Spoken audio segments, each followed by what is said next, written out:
আসসালামু আলাইকুম, সুপ্রিয় দর্শক, স্বাগত জানাচ্ছি যে কথা জানতে চান অনুষ্ঠানে। আমি মোস্তফা ফিরোজ এবং আমার অপর প্রান্তে যুক্ত আছেন সিনিয়র সাংবাদিক আনিস আলমগীর। আনিস আলমগীর, ডাকসু নির্বাচনটা আমরা খুব সফলভাবে অনুষ্ঠিত হতে দেখলাম, যদিও বর্জনের একটি আওয়াজ ছিল। তারপরে সেটি সবার কাছে গ্রহণযোগ্য হলো। কিন্তু ডাকসু নির্বাচনের শুরু থেকে আজকে পাল্টাপাল্টি অভিযোগ হতে হতে শেষ পর্যন্ত এটা বর্জনের দিকে গড়ালো। কি মনে হচ্ছে, কেন এটা হলো? এটা হলো তার তো অনেকগুলো অভিযোগ তারা যারা বর্জন করেছে তারা তো অনেকগুলো অভিযোগ দিয়েছে অলরেডি। তারা বলছে যে এটা ব্যাপক অনিয়ম এবং বিশৃঙ্খলা, দলীয় প্রভাব, এই এই তিনটাকে তারা সামনে এনেছে। এবং এর এর এর শুধু যে জাতীয়তাবাদী ছাত্র দল যারা আজকে বিকাল 3টায় এই নির্বাচন বর্জন করেছে, যারা এখানে বিভিজিএস সহ পূর্ণ প্যানেলে ইলেকশন করছে বিভিন্ন ডাকসুর কেন্দ্রীয় এবং হলগুলোতে, তারা বর্জন করেছে তা না, শুধু এই দায়িত্ব পালনরত শিক্ষকরা বর্জন করেছে। 3জন শিক্ষক দায়িত্ব পালন করেছেন, তাদের এখানে দায়িত্ব থেকে অব্যাহতি নিয়েছেন বা বর্জন করেছেন: অধ্যাপক নজরুল ইসলাম, অধ্যাপক শামীমা সুলতানা, নাহারিন ইসলাম খান। অনেকে বলছেন যে তারা বিএনপি পন্থী শিক্ষক, সেই জন্য। আমি সেটা মনে করি না। একটা শিক্ষক মানে শিক্ষক, সে কোন পন্থী, সে জামাত পন্থী না বিএনপি পন্থী সেটা নয়। অনিয়ম যদি হয়ে থাকে সেটার প্রতিবাদ করা সবারই উচিত। এবং সেই দিক থেকে তারা যদি অনিয়মের কথা কিন্তু কিছু কিছু অনিয়মের কথা কিন্তু শুরুতে এটা বা শিবিরও বলছে যে যথেষ্ট অসঙ্গতি আছে, সমস্যা হুম, আছে। হুম, এবং দেখা যাচ্ছে যে যেমন বামপন্থীরা তো জেতার অবস্থায় ছিল না, তারাও কিন্তু এটা বর্জন করলো, তারা বলছে কি সুষ্ঠু। বর্জন করেছে? না, তারা অনিয়মের কথা বলেছে, আমি শিওর না যে বর্জন করেছে। ডাকসু নির্বাচন সুষ্ঠু হয়নি। হ্যাঁ, তারা সুষ্ঠু হয়নি বলছে, তারা বর্জনের কথা আমি শুনি নাই। তারাও বলেছে যে এখানে অনিয়ম হয়েছে, বিশেষ করে আপনার নানাগুলো কথা বলছে। টিচাররা যখন বলছে যে অতিরিক্ত ব্যালট পেপার ছাপানো হয়েছে, কোনো অতিরিক্ত ব্যালট পেপার মানে কেন এটা ছাপানো হবে কেন? নিশ্চয়ই এটার পেছনে কোনো উদ্দেশ্য আছে। এবং অতিরিক্ত ব্যালট পেপার যেখানে ছাপানো হয়েছে, মানে ব্যালট পেপারের ছাপানোর দায়িত্ব দেওয়া হয়েছে জামাতের একজন নেতাকে। তো হুম, হুম, দুনিয়াতে এত লোক থাকতে, যেখানে শিবির ওখানে ইলেকশন করছে, যেখানে তাদের বিরুদ্ধে অভিযোগ উঠছে যে তারা হুম, হুম, মাসল প্রদর্শন করবে কিংবা ইঞ্জিনিয়ারিং করবে, বিশেষ করে যখন আজকাল দেখা যাচ্ছে যে বিভিন্ন বিশ্ববিদ্যালয়ের প্রশাসনে হুম, জামাত হুম, তাদের নিজস্ব লোকদেরকে ইনস্টল করেছে। তো হুম, তাদের লোকজন যখন ওইখানে থাকে, যখন অভিযোগ উঠে, তখন ওই রকম একটা পরিস্থিতিতে সবচেয়ে গুরুত্বপূর্ণ যে বিষয়টা, সে ব্যালট পেপার, সে ব্যালট পেপার তাদেরকে ছাপানোর দায়িত্ব দেওয়া তো উচিত না। এবং এটা যেহেতু আপত্তি করেছিল, তাহলে সেটা বর্জন করা উচিত ছিল, কিন্তু সেগুলো দিয়ে আবার ভোট হচ্ছে। আবার তারা অভিযোগ করেছে যে সিসিটিভি যে হুম, ক্যামেরাগুলো হুম, আছে এবং যেগুলো ভোট মনিটর করছে বিভিন্ন হুম, কেন্দ্র বিভিন্ন হুম, কেন্দ্র থেকে, সেগুলোও হুম, কিনে হুম, সেগুলোও কিনেছে জামাত নেতার কাছ থেকে। তার মানে কি, হুম, হুম, জামাত নেতার কাছ থেকে কেনা মানে হচ্ছে যে তারা একটা সেন্ট্রাল মনিটরিং জায়গা তো আছে। সেই সেন্ট্রাল মনিটরিং জায়গা থেকে তারা বিভিন্ন হলগুলো অবজার্ভ করতে পারছে, কোথায় কি হচ্ছে। জামাতের সে নিশ্চয়ই সেখানে সে অ্যাক্সেস পেয়ে গেছে তারা, যেটা অন্য দলের নাই, অন্য দল পায় নাই। এবং সেই দল সেই সুবিধাটা তারা নিয়ে নিচ্ছে। আমি আমি আমি এই দুইটা তো আমি মনে করি যে একটা বড় ধরনের একটা অনিয়ম। এটা এটা একটা বিশ্ববিদ্যালয়ের একটা ছাত্র সংসদ নির্বাচনে এটা হওয়া উচিত ছিল না। এবং ইঞ্জিনিয়ারিং এর যে অভিযোগ উঠেছে, সেটা কতটা সত্য আমি জানি না, বাট অভিযোগের মতো তো, অভিযোগকে গুরুত্ব দেওয়ার মতো এভিডেন্স তো আছে।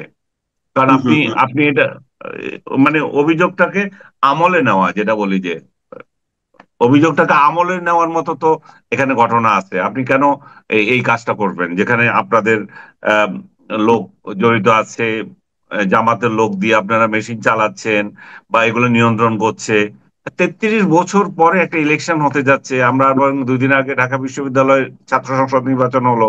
আমরা সবাই খুশি ছিলাম যে ছাত্র সংসদ গুলো একটার পর একটা যদি এভাবে নির্বাচন হতে থাকে, একটা ভালো অ্যাটমসফিয়ার তৈরি হচ্ছিল। যারা হুম, হুম, ভোটাধিকার পায় নাই দীর্ঘদিন থেকে, তাদের ভোটের যে অধিকার একটা চর্চার জায়গা ছিল।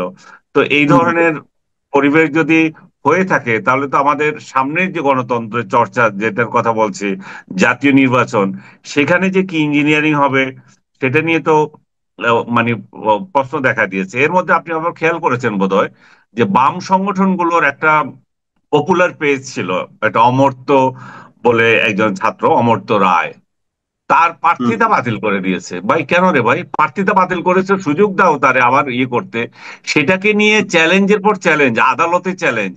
তারপরে আদালত রায় দিয়েছে, সেটাকে আবার জামাত শিবিরের এক উকিল গিয়ে এটার করেছে, যে পক্ষ নিয়ে সে আবার সাংবাদিকও নাকি।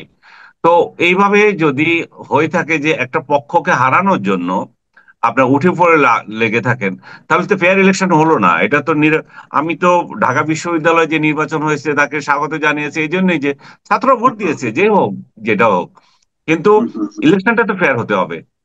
এখানে যদি হুম, হুম, জামাত জামাত প্রার্থীরা বা শিবিরের লোকজন যদি জয়ী হয়, এটাকেও ওয়েলকাম করব। কিন্তু জয়টাকে বিতর্কিত করে হতে হবে কেন? এখন বলবে যে ছাত্রদল হয়তো জয়ের মতো পজিশনে ছিল না, তারা হয়তো এটা কেওয়াস তৈরি করছে, যে তারা যখন বুঝছে যে তারা হেরে যাবে। না, এটাও আমি খুব গ্রহণ করব না এই ধরনের বাণী। কারণ হচ্ছে যে এটা একটা প্রচলিত ধারণা, কিন্তু তারা যে অভিযোগগুলো এনেছে প্রশাসনকে, সেগুলোকে আমলে নিতে হবে, প্রশাসন এগুলো জবাব দিতে হবে। এগুলো কিন্তু হুম, হালকা পাতলা অভিযোগ নয়। স্বয়ং হুম, ব্যালট হুম, হুম, পেপার, তারপরে ব্যালট, এই যে এটা গণনা মেশিন যেগুলো থাকবে, এগুলো তো ইলেকট্রনিক, সেই সেই জায়গাগুলো, তো সবগুলো মিলিয়ে এটা আমার মনে হচ্ছে বড় ধরনের একটা ঘাপলা হয়েছে। আর একটা অভিযোগ ছিল যে জাকসু বোধহয় একটা ভালো একটা দিয়েছিল, মনে হয় যে ড্রাগ এডিক্টেড প্রার্থী না করার ব্যাপারেও তাদের একটা ছিল। এবং সেই টেস্ট, জায়গায় হ্যাঁ। তারা 9 সেপ্টেম্বর এটা ডোপ টেস্ট করার কথা ছিল, সেটাও করা হয়নি। তার মানে কি দাঁড়াচ্ছে? তার মানে আসলে আমাদের হতাশ হতে হচ্ছে আর কি। না, সেটা কিন্তু আমি ভাবছি যে এটার প্রভাব যদি আহ, সে রাকসু চাকসুর উপরে সঞ্চারিত হয়, তো পরে তো দেখা যাবে যে গোটা রাজনৈতিক অঙ্গনেও এটার একটা প্রভাব পড়বে, অনেক রাজনৈতিক হিসাব নিকাশ করা শুরু হবে। কি মনে হয়? হিসাব নিকাশ না, হানাহানি শুরু হবে। এটা তো হানাহানি শুরু হবে। যেমন তাই দেখেন নাকি? আপনি না, ডাকসু সেটাই। নির্বাচন যেদিন ডাকসু না, নির্বাচন সেটা যেদিন তো রেজাল্ট আরো হচ্ছিল, আরো সবাই একদম মানে কি বলে একটা শক্ত অবস্থানে কিন্তু চলে যাবে, যে রিল্যাক্স অবস্থানে ছিল। আমার ভালো লাগছিল সালাউদ্দিন আহমেদ হুম, অভিনন্দন জানাইছে বিএনপির, সেটা হুম। একটা বার্তা। কিন্তু এই চাকসুতে যেটা হলো, এটার পরে যদি চাকসু রাকসুটা যদি এরকম আম, আরো মানে সেটার পরিস্থিতি কি হবে বোঝা যাচ্ছে না। আমি তো মনে করতেছি যে এটা তো গড়াইতে গড়াইতে শেষে জাতীয় রাজনীতিতে এটার প্রভাব পড়ে কিনা। এটা অমূলক নয়। আমি যেটাই বলতে লাগছিলাম আপনাকে, যে হুম, ডাকসু ইলেকশন যে হচ্ছিল, আপনি খেয়াল করেন না হয়তো, বা খোঁজ হুম, নেননি, হুম, সারা দেশ থেকে জামাতের লোকজন ঢাকায় এসেছিল এবং ওই হ্যাঁ, সারা রাত পাহারায় ব্যস্ত ছিল। তাদের বিরুদ্ধে অভিযোগ ছিল যে তারা প্রশাসন থেকে আহ, নিরাপত্তা পাস নিয়ে ওইখানে গিয়েছিল, ভিতরে ঢুকেছিল বা বাইরে ছিল। তো এই, তারপরও আমি বলবো যে ভোটটা ফেয়ার হয়েছে কিনা, লোকজন হয়তো যে কারণে আসুক, কিন্তু এখানে তো ভোটেরই ফেয়ার হয়েছে কিনা সেই প্রশ্ন দেখা দিয়েছে, ব্যালট পেপার নিয়ে প্রশ্ন দেখা দিয়েছে, সিসিটিভি ক্যামেরা যে গণনা নিয়ে প্রশ্ন দেখা দিয়েছে, অনিয়মগুলো তো আরো আছে। এছাড়াও আরো কয়েকটা হলে ওই মানে ফজলুন্নেসা হল যেটা শুনলাম, সেখানে 2 ঘন্টা বন্ধ হ্যাঁ, ছিল। আর কতগুলোতে, অনেকগুলোতে বন্ধ খোলা এরকম পরিস্থিতি ছিল। এবং এবং 5টার এখনো পরেও মানে নির্ধারিত সময় পরেও ভোট হচ্ছে লাইন হ্যাঁ, দিয়ে। সেটা হচ্ছে। এটা আবার অনেক সময় মেনে নেওয়া যায়, কারণ আমি যদি 5টার মধ্যে কেন্দ্রের মধ্যে ঢুকি, তাহলে আমার ভোট নিতে হ্যাঁ, বাধ্য যদি লোক বেশি থাকে। সেটা একটা হ্যাঁ, নিয়মের মধ্যে পড়ে। কিন্তু ওই হুম, নিয়মও হুম, কতটুকু মানা হচ্ছে সেটা তো বড় বিষয়। এবং আরেকটা হুম, হুম, আরেকটা ছাত্র অভিযোগ করলো তার ভোট আরেকজনে দিয়ে দিয়েছে। ভাই, কেন রে হবে? এটা কি গ্রামের ভোট? এটা বিশ্ববিদ্যালয়ের ভোট, সেখানে একটা ছাত্র, তার পরিচিতি, তার ছবি থাকবে, আরেকজন হুম, ভোট হুম, কিভাবে দিয়ে যায়? তো আমার মনে হচ্ছে সার্বিকভাবে জাহাঙ্গীরনগর বিশ্ববিদ্যালয় কর্তৃপক্ষ ভালো মুনশিয়ানার পরিচয় দিতে পারে নাই, নিরপেক্ষতার পরিচয় দিতে পারে নাই। এবং বাম সংগঠন বা আদার্স তরফ থেকে যদি এটাকে বর্জন করা হয়, একটা ভ্যালিড রিজন আছে। এখন তারা, আমি জানি না, তারা এই ভোট তো হয়তো হয়ে গেছে, তারা হয়তো রেজাল্টও দিয়ে দিবে, সেটা কতটা গ্রহণযোগ্য হবে ছাত্ররা এবং রাজনৈতিক দলগুলো সেটা কিভাবে নেবে। তিক্ততাও বাড়তে পারে। এইসব এই মানে যখন নাকি এইসব জায়গাগুলোতে যেহেতু রাজনৈতিক দলগুলো গুরুত্ব দিচ্ছে, তো যখন নাকি এখানে গোলমাল হবে, তখন কিন্তু এখনো অনেকগুলো বিষয় আছে জাতীয় রাজনীতিতে সমাধান হয়নি। যেমন পিআর সিস্টেমের নির্বাচন, তারপরে মানে জুলাই ঘোষণাপত্র, এগুলো নিয়েও কিন্তু এখনো দ্বন্দ্ব কাটেনি। কিন্তু আবার এখানে যদি দ্বন্দ্বের এটা বাড়ে, এটার একটা প্রভাব পড়বে। তাহলে কি এটা বলা যায় যে এটা আসলে ওই জাতীয় নির্বাচনের আগে এই ধরনের ঝুঁকি না নেওয়াই উচিত ছিল? ঝুঁকি না নেওয়া উচিত ছিল। আমি তো এখানে শুধু রাজনৈতিক দলগুলোকে দায়ী করব না, আমি তো এখানে বিশ্ববিদ্যালয়ের প্রশাসনকে দায়ী করব। তারা কেন অনিরপেক্ষ কাজ করবে? জামাতের লোক থাকতেই পারে, শিক্ষক একজন জামাতি হইতেই পারে, বিএনপি হইতে পারে, অন্য দলেরও হইতে পারে, যদিও আমাদের এই কালচার নাই। আমরা তো মনে করি যে ওই দলের লোক, এখন আওয়ামী লীগ বিলুপ্ত হয়ে গেছে, সো আওয়ামী লীগ ফোরামের যে শিক্ষকগুলো ছিল তাদেরকে কোনো দায়িত্বই দেওয়া যাবে না, তারা মানে অচ্ছুত হয়ে গেছে। এই যে কালচার, সর্বোচ্চ শিক্ষাঙ্গনও যদি এগুলা থাকে, তাহলে এদের থেকে ছেলেরা মেয়েরা কি শিখবে? ঐক্যবদ্ধ সমাজ গঠনের লক্ষ্যে যে আমরা কাজ করতে হবে, সেই জায়গায় তো আমরা এখানে এদের এদের কাছ থেকে কিছু শিখবো না। আমি রাজনৈতিক দলগুলোকে এখানে তো দায়ী করব না, কারণ রাজনৈতিক দলগুলো তো এই নির্বাচন আয়োজন করছে না, এটার আয়োজন করছে জাহাঙ্গীরনগর বিশ্ববিদ্যালয়। জাহাঙ্গীরনগর বিশ্ববিদ্যালয়ের ভিসি এবং তার প্রশাসনের অন্যান্য লোকদের এটা জবাবদিহি করতে হবে, যে কেন তারা একটা সুষ্ঠু নির্বাচন দিতে পারছে না, যেটা গ্রহণযোগ্য হচ্ছে না অন্যদের কাছে, শুধু এক দলের কাছে গ্রহণযোগ্য হচ্ছে। এবং সেই দল বলতেছে যে আমরা শেষ পর্যন্ত ইলেকশন করবে যাবো, এবং ঠিক মতো করেছেও, তারা ভোট গ্রহণ পর্যন্ত তারা কেউ বর্জন করেনি। তো একদলীয় নির্বাচন, আমি আমি মনে করি যে যদি শিবির জনপ্রিয় হয়, আমি জানি না জাহাঙ্গীরনগরের শিবিরের অবস্থান কি। আমাদের কালে আমি দেখেছি কোনোদিনই তারা সেখানে ভালো অবস্থানে ছিল না, যদিও তারা হল হুম, দখল করার জন্য একবার আহ, গ্রাম থেকে এসে হল দখল করেছিল, অনেক ছাত্রকে বিতাড়িত করেছিল, হাত কেটে দিয়েছিল। সেই পরিস্থিতি এখন আছে কিনা আমি জানি না। এই মুহূর্তে আমি আমি মনে করি যে সহ অবস্থানে 5 আগস্টের পর থেকে সবাই তো সহ অবস্থান বিশ্বাস করছিল। ছাত্র ছাত্রলীগের ছেলেদেরকে তারা বের করে দিয়েছে, আপনার মনে আছে কিনা জানি না। ছাত্রলীগের হুম, একটা নেতাকে হত্যা করেছে কিন্তু এই জাহাঙ্গীরনগর হুম, হুম, হুম, বিশ্ববিদ্যালয়ে। হুম, হুম, তো হুম, মানে রাইট। কতটা ফেরোসাজ এবং কতটা অমানবিক হলে এরা একজন ছাত্রকে তার বিশ্বাসের জন্য হত্যা করে। হুম, হুম, হুম, জাহাঙ্গীরনগর বিশ্ববিদ্যালয় কর্তৃপক্ষ, এটা তো মাদ্রাসা টাইপ ইউনিভার্সিটি। এই মাদ্রাসা টাইপ ইউনিভার্সিটি, এটা গোত্র টাইপ ইউনিভার্সিটি, এদের তো এগুলো দেখা উচিত। এটা তো হুম, হুম, সভ্য সমাজের কাজকর্ম না এগুলা। তো আজকে ইলেকশনটাও যদি তারা এরকম করে, তাহলে তো এদের এদের বিরুদ্ধে আরো বদনাম উঠবে। আমি মনে করি যে তারা এরকম ফালতু নির্বাচন বাদ দেওয়াই উচিত। রাজনৈতিক দল তরফ থেকে কি আসবে যায় না। আমি একজন মুক্ত মনের মানুষ হিসেবে মনে করি যে এই সমস্ত ইলেকশন আয়োজনের যখন নিরপেক্ষতা তারা প্রদর্শন করতে পারে না, এবং এটা একটা তদন্ত কমিটি করা উচিত, যার যেই সমস্ত অভিযোগগুলো উঠেছে, সেই অভিযোগ যদি সত্যতা প্রমাণ পাওয়া যায়, তাহলে এই ইলেকশন বর্জন করা উচিত, বাতিল করা উচিত।